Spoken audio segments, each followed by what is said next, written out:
I really, Tom was full of it. Full of caca. Really? Full of it. I'm talking about to the rim. Overflowing. Absolutely. 1,717% again. Skip, here's the thing. Tom Brady's trying to paint Bill Belichick as the bad guy. Oh, it was miserable. My 20 years going to 9 Super Bowls, winning 6, winning 3 MVPs, the first unanimous MVP player in NFL history. My time was unenjoyable. I don't know how I survived it, guys. Now, if people don't remember, I want to go back. Lane Johnson, when they played the Philadelphia Eagles, said these guys, yes, they've won a lot, but they don't look like they're having fun. They're so robotic. They're so methodical. You ask them the same question, and every guy will give you the exact same answer. Tom Brady says winning is fun. That's what Tom Brady... Now, if it's a lie, Tom Brady told it. So I just need to know, Skip Bayless, was he lying then or is he lying now? Because that's what he said then when Lane Johnson said it looks like they're not having fun. And Tom Brady, ain't nobody ask him. Then he got up there, then they did ask him. But with Tom, Lane Johnson said, you guys look like you're not having any fun. you know, Tom. I think winning's fun. Oh, really, Tom? Now, all of a sudden, nobody in the history of the NFL has won more games at the quarterback position. Hell, ain't nobody has won that many games in 2 decades in any NFL team. And now, all of a sudden, he wasn't having fun. Let me tell you why Tom Brady wasn't having fun last year, Jenny. Because he played like stir fry. That's why. Everybody want to tell you the truth, but I'm going to tell you the gospel truth. Tom Brady did not play well. And it ended up, guess what, Skip Bayless? They put something up on his feet and slid him on up out the door. Say, get up out of here. Really? You're not the same guy. So you can miss me with that, Tom Brady. Okay, you're in Tampa. Have fun. Tom Brady being real petty. I'm starting to look at him in a different eye. Tom Brady, you're not the first guy. Joe Montana didn't say that when he got up out of town. Emmitt Smith didn't say that. Bruce Smith, Jerry Rice, some of the all-time greats, Peyton Manning, ain't take no shots at his former team. But now you want to take shots. All right, Tom Brady, come on now. Oh, Mr. Classic. Oh, he's the epitome, the all-American boy. But when I tell you, Tom Brady's just like everybody. Shannon, what you're trying to do is you're projecting Shannon Sharpe into Tom Brady, the greatest winner. Now you get to see a side of him, Skip Bayless. I want you to defend this. I want you to defend it. Tell me when it's my turn. It's your turn. Thank you. Speaking of caca, I just heard a whole big pile of it come right at me from across the table. And I'm about to wade through all the caca that you just spewed at me. Okay, go ahead. Tom Brady was clearly miserable for his last 3 seasons under Coach Tyrant, under Coach Napoleon Bill Belichick. It started, as you acknowledged, at the trade deadline of the 2017 season when it became readily apparent to one Tom Brady, the GOAT, that the quote-unquote GOAT head coach wanted him gone because he had already handpicked his successor. Late in the second round, he had drafted one Jimmy Garoppolo out of, what was it, Eastern Illinois, another diamond in the rough. And Bill Belichick had decided it was time to go forward with Jimmy Garoppolo as the new face of the franchise in New England. And Mr. Sharpe, according to the ESPN story, what happened? Tommy went to Daddy, right? He went all the way upstairs to Daddy, and he said, are you going to let him get away with this? And I was all for Tom Brady saying that because he had earned the right to say that.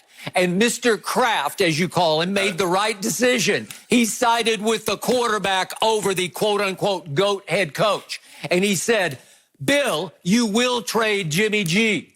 And Bill, out of spite, I believe, just called up Kyle Shanahan and said, you want him? You got him. You can have him for a second-round pick. Here, I give you your starting quarterback. That was a fireable offense to me. But then it started. From that point on, it started. Do you remember what happened in that year's AFC Championship game? I do. Jacksonville, called Saxonville at that point, one of the top 5 defenses in the league, went to Foxborough and had a 20-10 lead going to the fourth quarter. 20-10 with that defense. And all Tom Brady did in the fourth quarter was throw for 138 yards and bring them all the way back to victory and to the Super Bowl. He did so with 12 stitches in the palm of his throwing hand. He did. And afterward, Bill Belichick was asked about his quarterback playing with 12 stitches, and he said, well, it wasn't exactly open heart surgery. Yeah, well, it wasn't. It wasn't. That had to steam Tom Brady. So then what happened? They go to the Super Bowl, and what did Tom do in that Super Bowl? With the 12 stitches just having come out of his hand, he throws for an all-time playoff game record, 505. He puts up 33 points, and he loses because Belichick's defense gives up 41 to the Eagles' backup quarterback, the now forgotten Nick Foles, that you have little to no respect for. Hung 41 on Belichick's defense. Why was that? Well, in large part, it was because Malcolm Butler inexplicably got benched for the entire game. The starter on defense, who had played the most snaps in the regular season, inexplicably doghoused for the whole Super Bowl. And Tom Brady was furious over it because he should have been, because Belichick cost him his 6th Super Bowl that day. 33 should have stood up against the Eagles. You know it, and I know it. So about a month later, Tom Brady came out here to Santa Monica, not far from where we're sitting right here, right now, to do a speaking engagement. And he was interviewed, as LeBron was in the decision, by Jim Gray. Do you remember this? I do. And Jim asked him, do you feel appreciated by Belichick and Kraft? And Tom Brady answered, I plead the 5th. Tom Brady, the robotic quarterback who says all the right things, said, I plead the 5th. Jim Gray asked, well, are you happy? Tom Brady said, I have my moments. What? Everybody got moments. You have your moments? Are you kidding me? What person's happy all the time? Oh, okay. So he was clearly miserable at that point. That was just after the end of 2017. But he stays miserable, and he still lifts Belichick's team all the way to the AFC Championship game at Kansas City. And in overtime, he converts 3 straight 3rd and 10s. That's almost statistically impossible, but he did it. At Patrick Mahomes, 3 straight 3rd and 10s he converts to win the game in overtime and lift them to another Super Bowl. He did not play great in that, but he did play great when it was time, because it was 3-all in the middle of the 4th quarter, and he conducted yet another game-winning drive by completing 5 straight passes, 1 to Gronkowski for 29 yards down to the 2-yard line. And Belichick, he benefited again from Tom Brady. So Tom Brady, who was going to be traded or dumped after the 2017 season, they would have probably tried to trade, but they might have just patted him on the head and sent him packing. I don't know. But the point was that I think Mr. Kraft was right, because what did he get out of it? Well, he got a Super Bowl that should have been won, and he got a Super Bowl that was won. And then last year, this was the final straw for Tom Brady being miserable. Tom Brady does the most with the least he did in his entire career last year, when you said he was caca or whatever you said he was. Stir-fry. You said he was stir-fried. Stir-fried caca. I don't know. We can go that far. Let's just mix the metaphors, okay? Yes. And what happened? Tom Brady lifts that team in position to be the 2 seed. Are you kidding me? The 2 seed in the AFC to Lamar's Baltimore Ravens? Yeah. And he drives them 60 yards for a touchdown with 3 minutes left in the home finale against the Dolphins.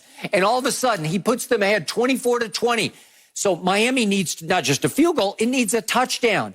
And Ryan Fitzpatrick goes 75 yards in 13 plays against Belichick's sorry defense. Oh, they're sorry. Well, they were at that point. To Ryan Fitzpatrick, okay, I'll give you Fitzmagic on occasion, but you have little to no respect for him.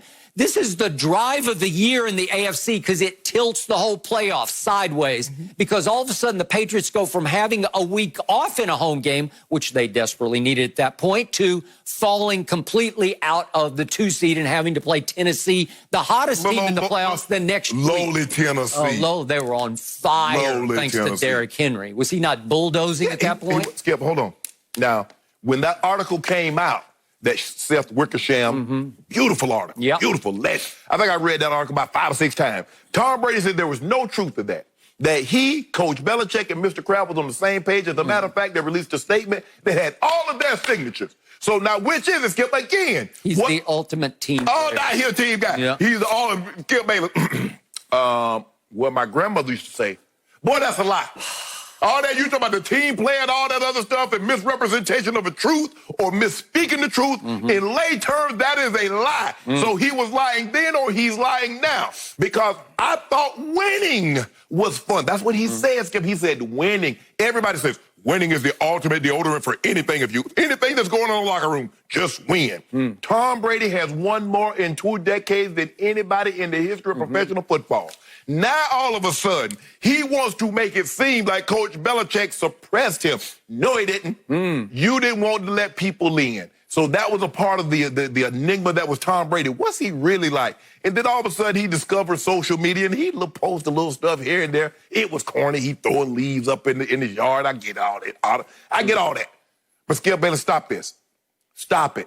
He didn't play well last year. That's why he didn't have fun. That's what it comes down to, Skip Bayless. A man that's won all the accolades. Now he wasn't having fun. Now he's having fun in Tampa. Wow, Skip, really? For 20 years, he swallowed all of Coach Belichick's criticism. Coach Belichick would ream him out in film sessions and in practices, stop practices and say, hey, Brady, what are you doing? Yeah, what are you doing? Yeah. The way no star quarterback has ever been criticized in the history of this league by a head coach. And no coach has won more in the history of their league like he has. So like you tell me, Skip Bayless, all the time, he's earned the right. You say Tom Brady's earned the right to do certain things.